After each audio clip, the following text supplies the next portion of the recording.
Hola, ¿cómo están? ¿Qué dicen? Bueno, ahora seguimos con el segundo video de la unidad 3 de razonamiento jurídico aplicado, siguiendo la postura y reseña de posturas del doctor Rodolfo Vigo en esta obra que se llama La interpretación jurídica, y analizando diversas posturas sobre la interpretación. Acuérdense que la materia nuestra se llama razonamiento jurídico aplicado. Ahí hemos hablado de la argumentación jurídica, hemos hablado de las falacias, de la lógica jurídica, de cómo se produce la argumentación, pero ahora estamos en la interpretación. Interpretamos normas, interpretamos realidades.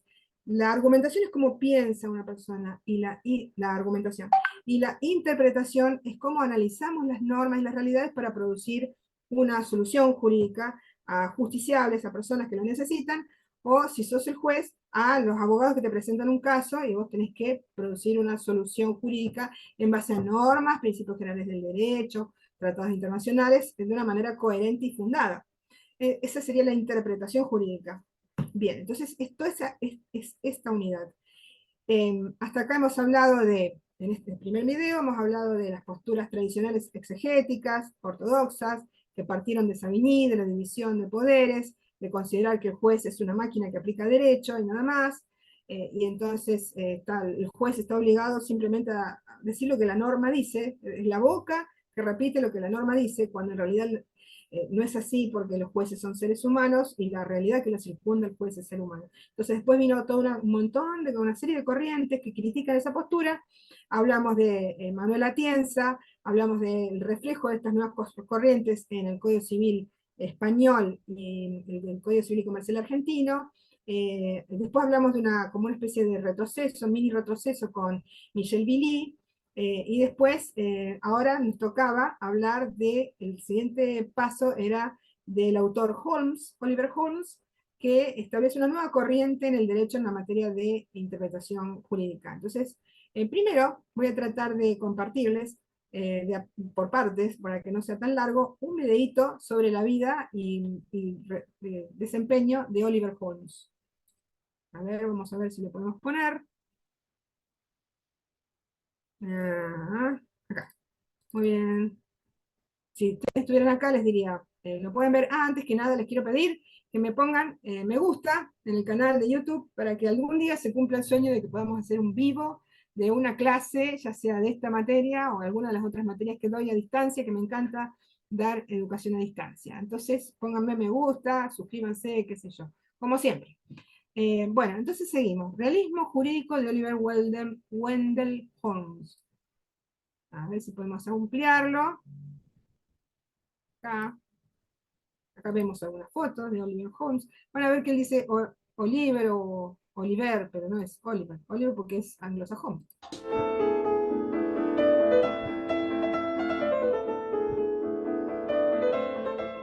Oliver Wendell Holmes fue un jurista norteamericano que cambió radicalmente la forma como se enseñaba el derecho en Estados Unidos. Fue también la persona, y es también la persona, que más tiempo ha estado ocupando una silla dentro de la Suprema Corte de los Estados Unidos.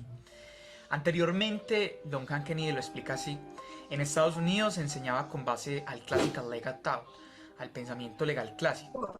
Eso fue durante el siglo XIX y comienzos del XX. En las facultades de Derecho los estudiantes recibían recopilaciones jurisprudenciales.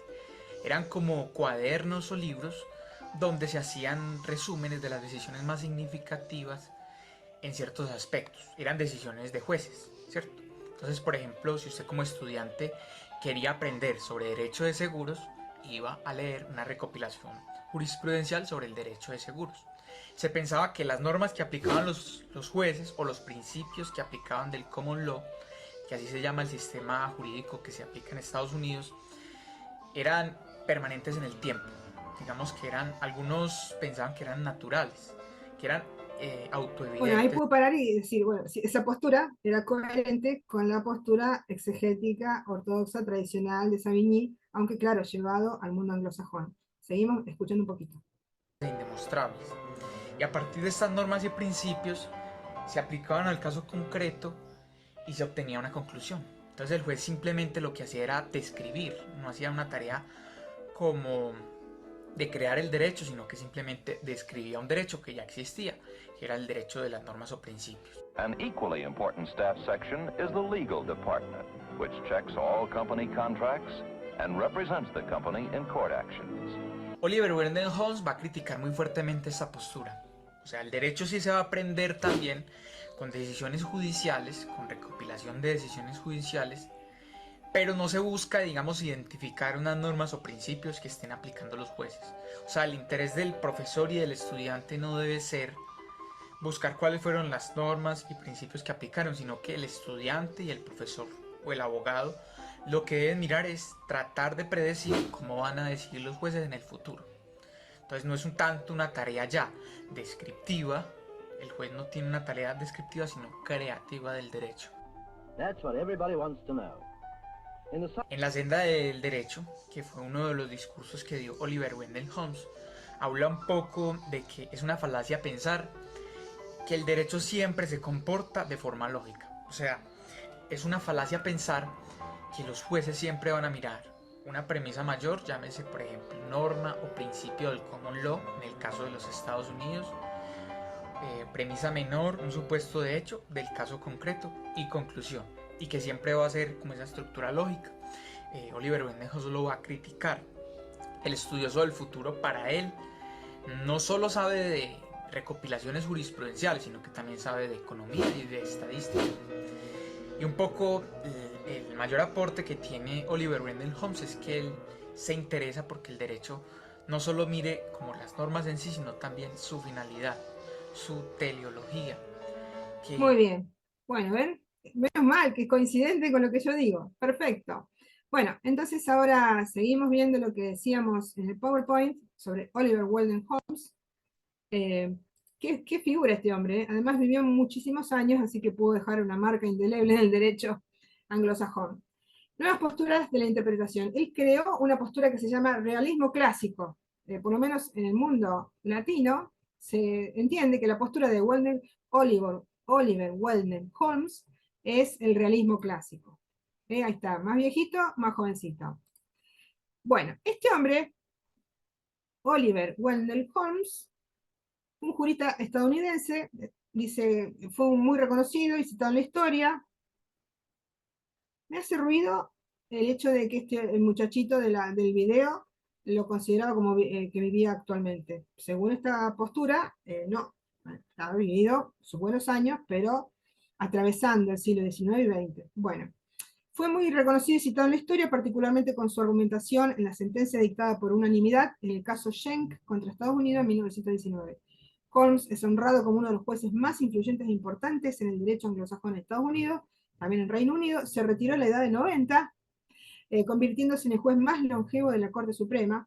También fue juez asociado y presidente en la Corte Suprema de Massachusetts, o sea, no solo estuvo en su estado, que probablemente ha sido los estados del este más importantes, sino que también estuvo en Massachusetts, y además fue profesor asociado en Harvard, y por ejemplo escribió El Camino del Derecho, que creo que a eso hace referencia el video que pasamos recién, un influyente ensayo publicado en 1897, donde destaca la importancia de la predicción en las decisiones judiciales en lugar de buscar principios abstractos. Bien, acuérdense, la postura de este hombre se llama realismo clásico. El realismo clásico se refiere a una escuela de pensamiento que se desarrolló a principios del siglo XX en Estados Unidos y después se permeó hacia el mundo latinoamericano, latino. Y también acá tenemos que tener en cuenta que estos juristas toman en cuenta el derecho anglosajón, el sistema de los precedentes, que no está basado en normas escritas, en códigos, no está basado en códigos. Y este realismo jurídico, también llamado realismo jurídico clásico, es una doctrina en filosofía del derecho que identifica el derecho con la fuerza estatal o la probabilidad asociada a las decisiones judiciales. Es como dijo en el video, poder tener una especie de probabilidad de qué es lo que se podría llegar a dictar en otro caso judicial, no solo en el mío, en el que yo estoy dictando. El realismo jurídico comparte con las diferentes corrientes del realismo filosófico una consideración unitaria de la ciencia y la filosofía. Se desarrolla especialmente en el siglo XX a raíz de la revuelta contra el método del modelo dogmático que había caracterizado a la ciencia jurídica en el siglo anterior. Los juristas de esta corriente, los juristas realistas clásicos, creían que la ley y la toma de decisiones judiciales no era solamente aplicar reglas legales, sino que estaban influenciadas por factores políticos, sociales y económicos. Holmes ayudó a desplazar el pensamiento legal estadounidense hacia un realismo, hacia la realidad, no solamente cosas que estén en la esfera de lo que está escrito positivamente. Se opuso a la doctrina del derecho natural y abrazó una forma de escepticismo moral. Fíjense que Dworkin hablaba de que había que aplicar la moral y la ética, en cambio este hombre habla del escepticismo moral y práctico, provocando un cambio de paradigma en la jurisprudencia estadounidense. En una de sus más célebres opiniones, concibió en su voto particular del caso Abrams contra Estados Unidos en 1919, concibió la Constitución de Estados Unidos como un experimento, porque dice, toda la vida es un experimento. Me imagino que a los norteamericanos no les habrá gustado mucho que consideren que su Constitución Nacional fuera un experimento.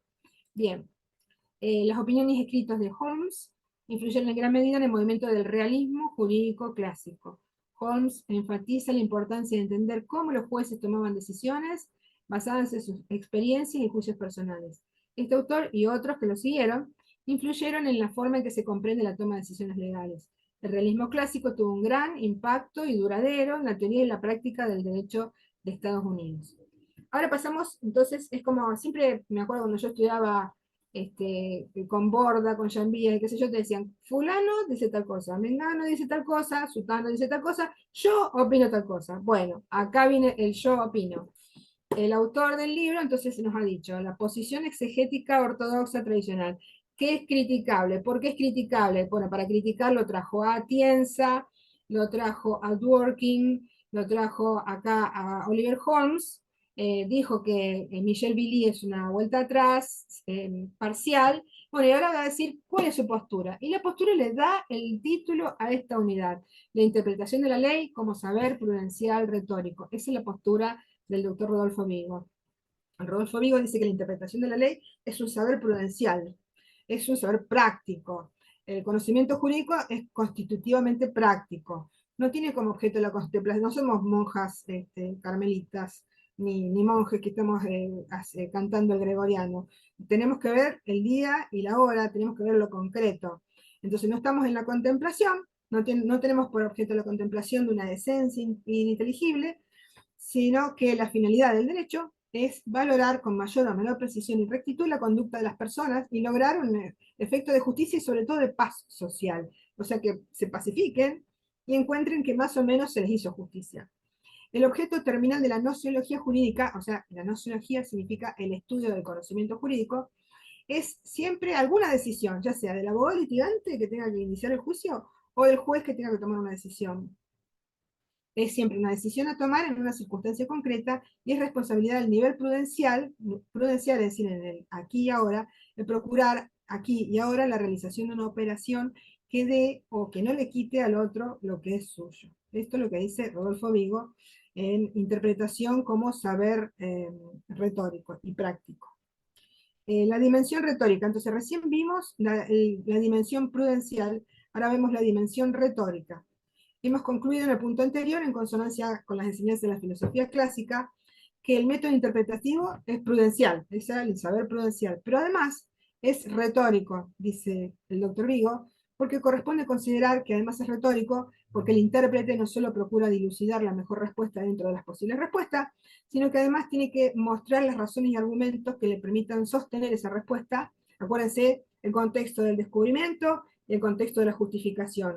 No solo tengo que llegar a una respuesta, sino que después tengo que poder justificarla.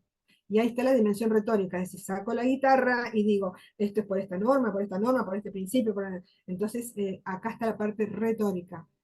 Entonces, que permitan sostener la decisión que he tomado en la controversia propia del diálogo racional y jurídico, para así procurar persuadir al destinatario, que podría ser el justiciable, podrían ser los abogados que me plantearon una cuestión como jueza, o si yo soy abogado litigante, puede ser el juez a quien voy dirigiendo mi escrito. Lo tengo que convencer, por eso retórica, lo tengo que convencer de que lo que yo le estoy proponiendo es lo correcto.